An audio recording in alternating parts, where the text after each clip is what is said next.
Well, welcome to the White House. My name is Joe Biden. I work for President Obama. Best job I ever had. Hey, folks, look, there's a reason the president and I like talking to mayors.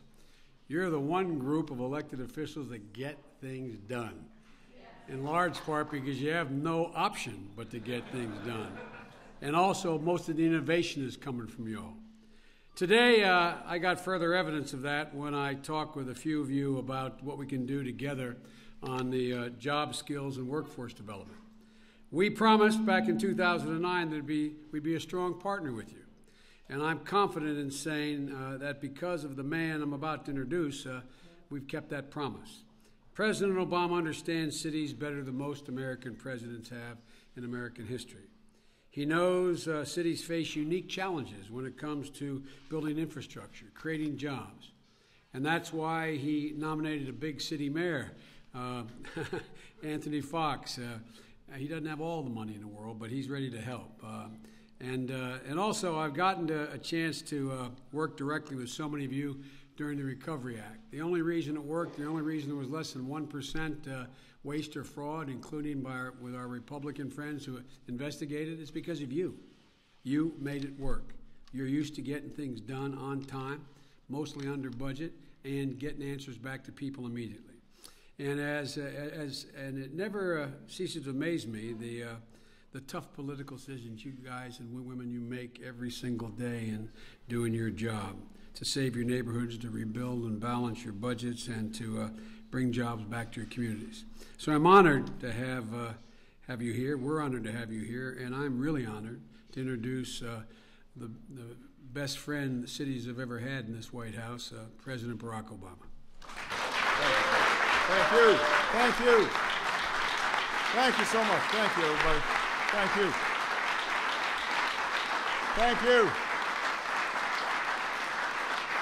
Thank you so much. Thank you, everybody.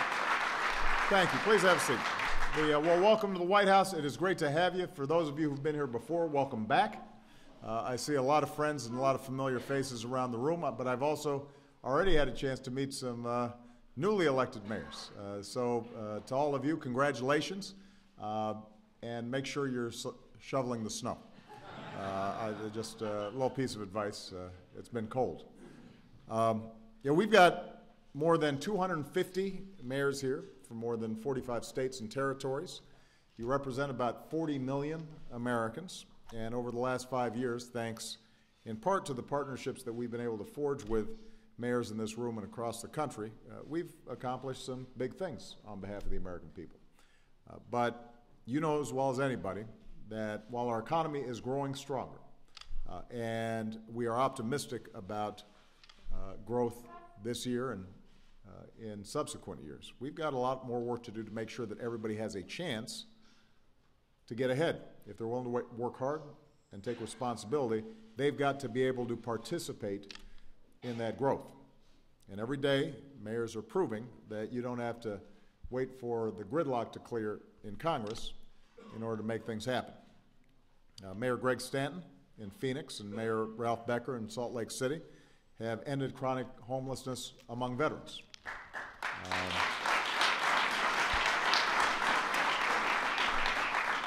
In San Antonio, Mayor Castro has launched an early childhood education program designed to reach more than 22,000 four-year-olds over the next 8 years.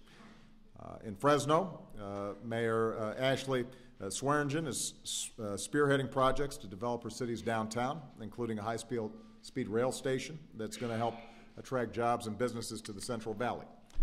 In Philadelphia, Mayor Nutter is helping young people reach higher during their summers by working with partners across the city to create thousands of summer jobs. In Tampa, Mayor Bob Buckhorn has gone, in his words, all in, helping his constituents get covered with quality, affordable health insurance.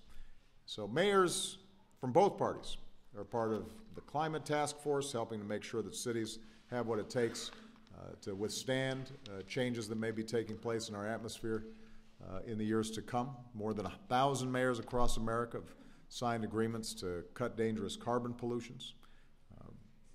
I want to work with Congress whenever and wherever I can, but the one thing I'm emphasizing to all my cabinet members is we're not going to wait.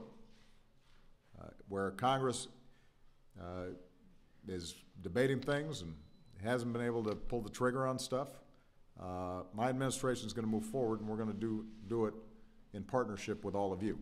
I've got a pen and I've got a phone, and that's all I need, because with a